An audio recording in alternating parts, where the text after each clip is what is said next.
Ayan, naka-block pa rin pala dito. Pero may mga motor lumulusot. Baka sa gilid.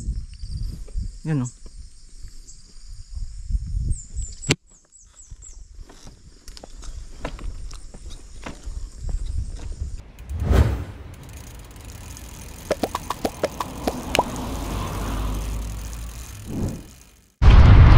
For today, punta tayo sa Genting Terrace. Isa sa puntahan din ng mga bikers dito. So, bundok ulit. Currently, nandito. Kakatapos ko lang sa Old Clam Road. Tapos, umikot ka punta sa highway. Hanapin ko pa.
Feeling kung saan ako naligaw last time papuntang Bukidhantu, doon din ako nasimula, yung papuntang Cheras.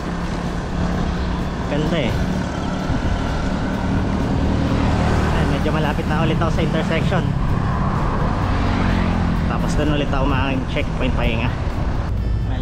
Watermelon break ulit. Nasa intersection na ako eh.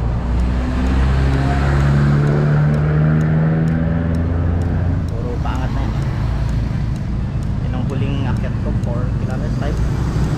Walang tindahan doon eh.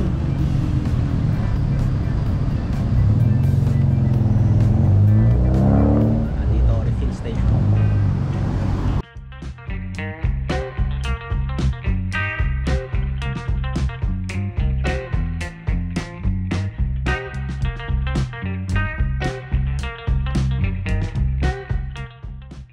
Yes, nakating din, packet na.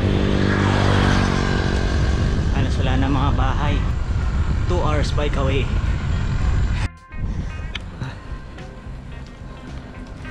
Nakamiss din minsan magmahon ah. Pag tumagal to ayaw ulit. Yan, nakarating after almost 4 km nakarating tayo sa sign. So dahil nakalimot ako na sticker ulit yung nasa helmet ko, sana tumagal.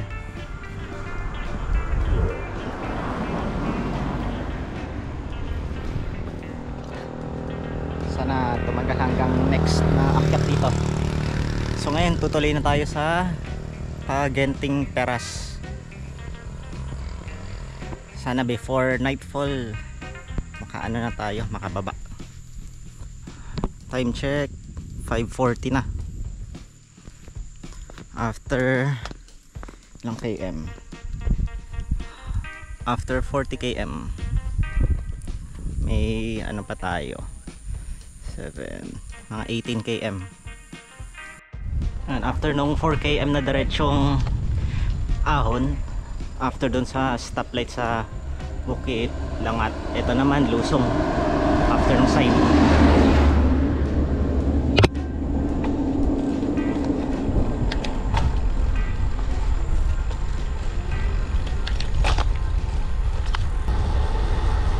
Sarap mag-bike.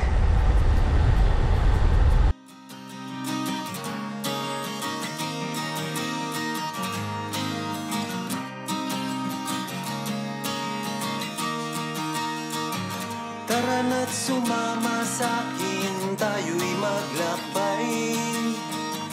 Kunin ang bisikleta, sa'kin sumabay. Ang kalsada at kabundukan ay naghihintay. Araw ay nakangiti na at kumakaway. Kasama man ang mga tropa o kahit solo, kayang-kaya. Huwag nang magpatumpik-tumpik pa. Sarap magbike, tanggal ang iyong problema.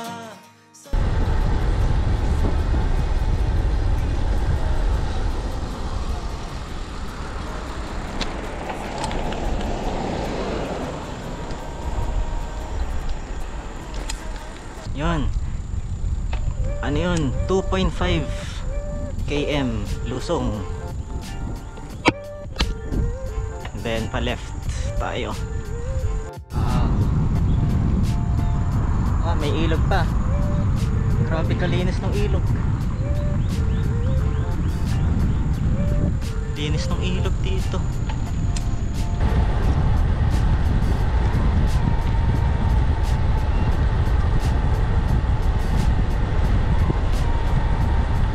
Maganda na yung panahon na kanina, pero ngayon medyo may ambon-ambon. Pagpasok ko dito, hindi naman sobrang dilim.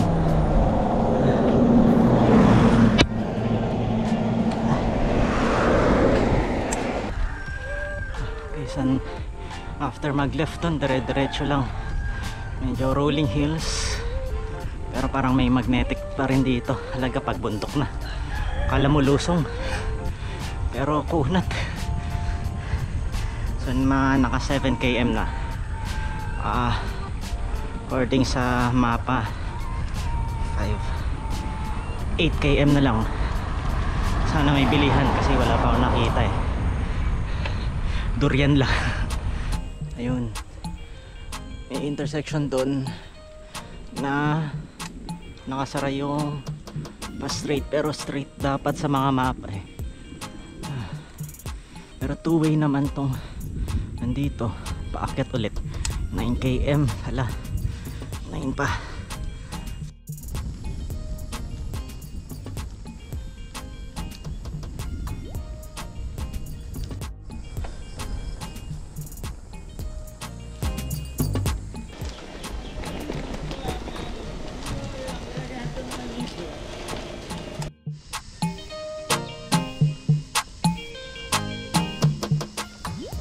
Naka 13 km na ako simula dun sa Bukit Hantu sign. 14 na. Wala pa rin tindahan, pero puti malamig. Pero paubos na din yung tubig ko eh. Pero sabi ni Kumut 5 km na lang daw. Sana may tindahan dun and another way. Sobrang konti ng lusong, puro ahon dito na ano, makukunat yung lusong, akala mo eh. Dami din ginagawa pa dito, kaya siguro one way. Pero halos walang dumadaan ngayon.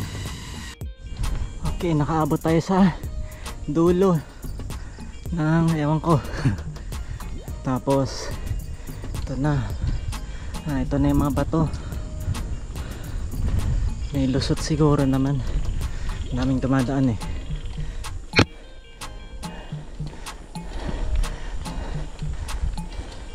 Ay, yan na pala. Ay,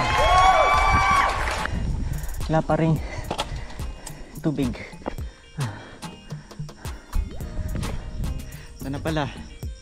Kaso wala pa rin tubig. Naka-block pa rin pala dito. Pero may mga motor lumulusot. Baka sa gilid. Yun o.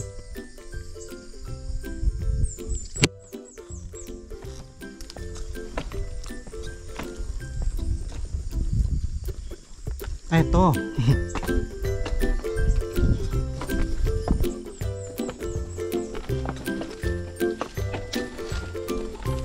Baka matagal pa maulit to. So tingnan ko muna ano yung meron sa baba.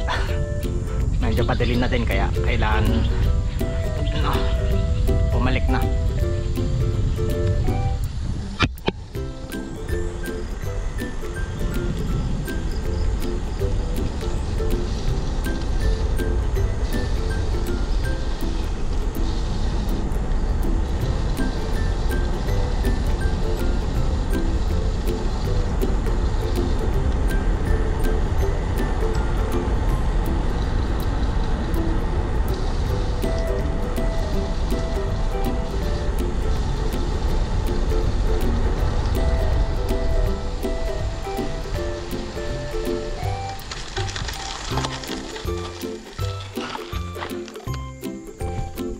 Marami palang association dito.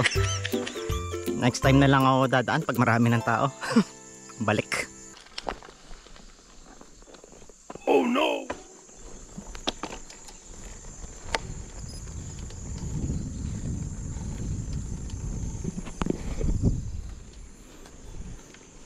O, naka-video kayo.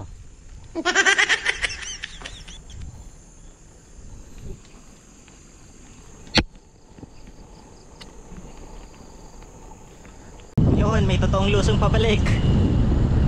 Kunat ng mga lusong papunta eh.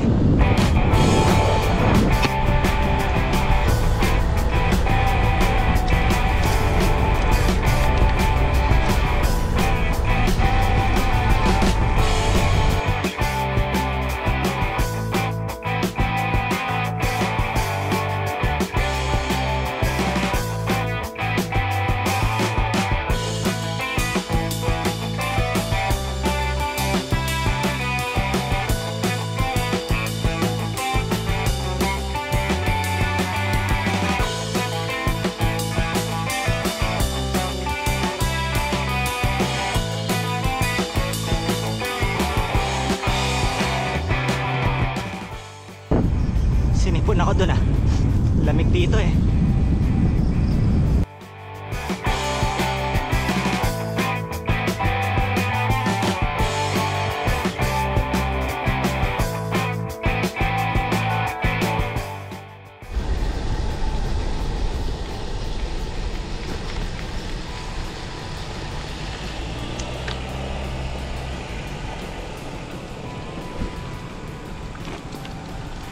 Ngayon yung junction kanina. So hindi talaga makadaan sa sakyan doon. Yun talaga yung may alternate route.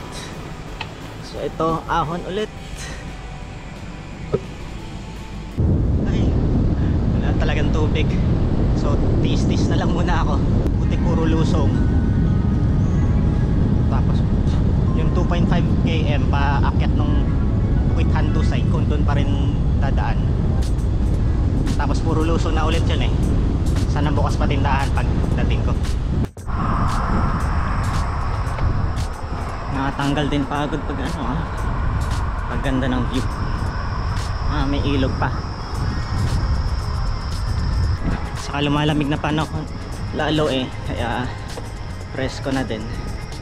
Ay malapit na sa akyatin. 2.5 km. Ito na ulit yung junction. Akyat na tayo. Uy, di nakita. Buti may recovery. Yun. Okay, nakabalik na tayo dito sa tuktok sa Bukit Hantu sign. Okay. Lusong na. Then makakainom na sa wakas. Sa wakas.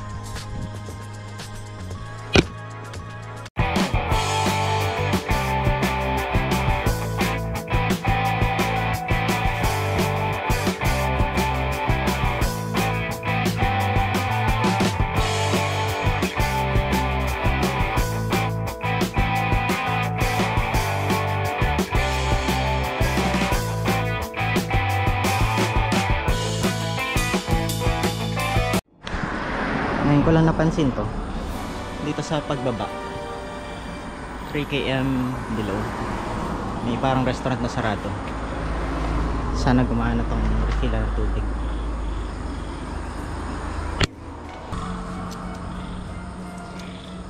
Yan, 10 cents.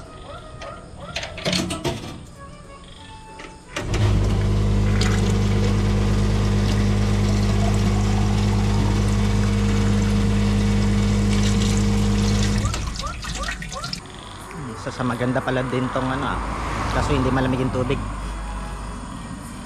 Pero okay na din. Nakatipid pa ako. 10 cents. 3.2 liters. Tapos pwede stop start.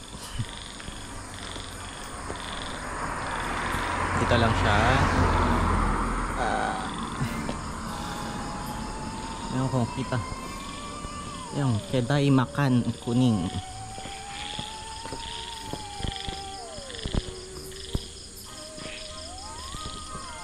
Sayang kung bukas to lagi, no?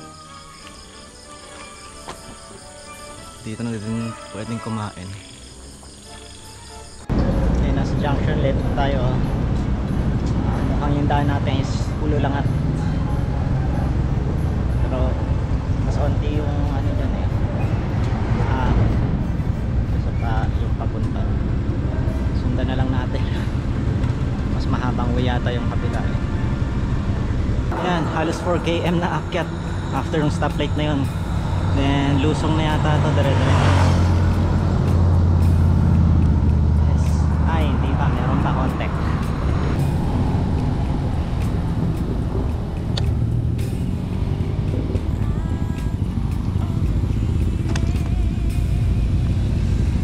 Yung view.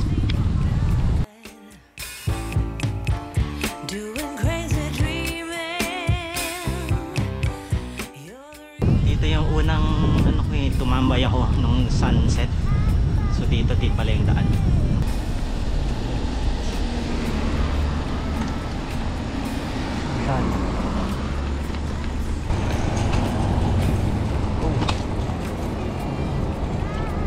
Sa bukas, ano, nakahanap din tindahan. 100 plus lusong drink dito ang Gatorade. Maraming daan talaga dito sa Malaysia na pasikot-sikot, pero mapisado mo din siguro. Pero ito highway na ulit.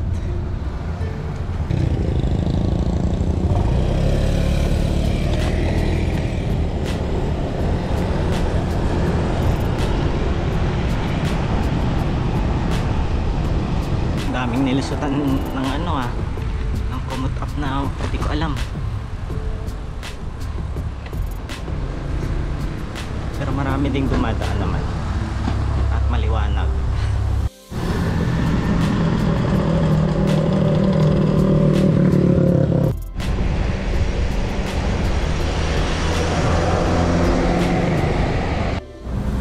After ng pasikot-sikot, less than 20 km na lang.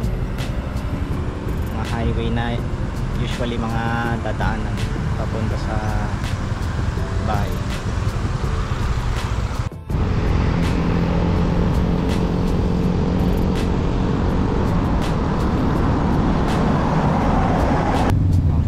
No choice pala, dinaan ako sa traffic.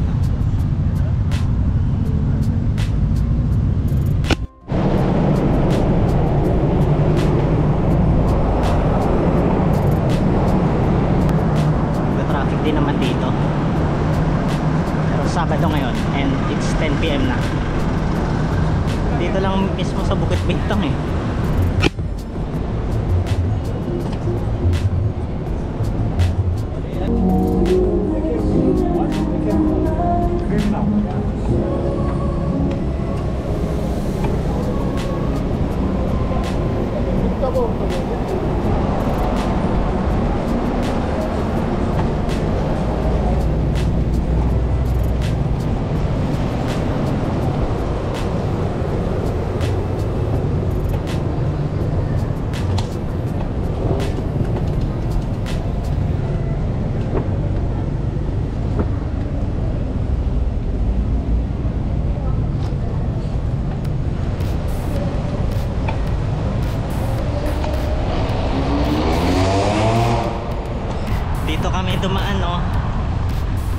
taxi na napag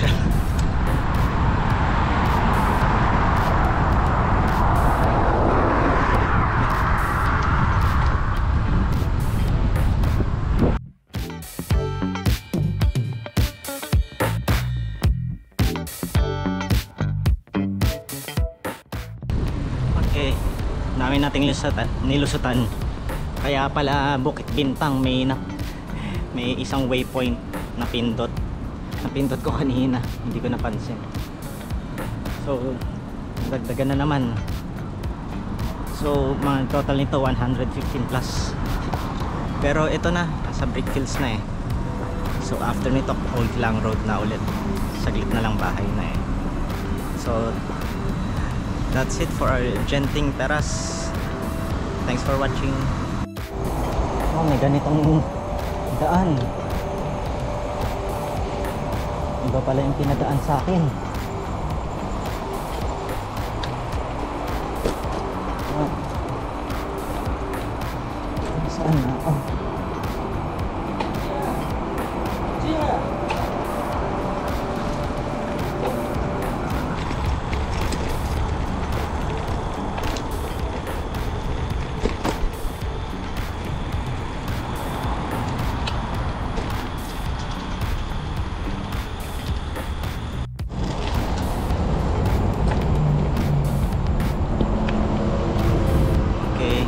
Napadaan ako sa bicycle lane sa gabi ah.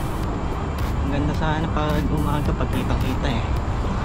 Pero hindi pang road bike talaga. Hindi siya smooth eh. So dito parang nadaan ako na to dati. Lapit-lapit na nga. Okay, yung pathway pala dun sa bicycle path sa KL, connected pala dun sa motorway dun sa dinadan. Yung may mga roundabout. So nandito na nga ako sa Old Klang Road. Totoo na to. Thanks for watching.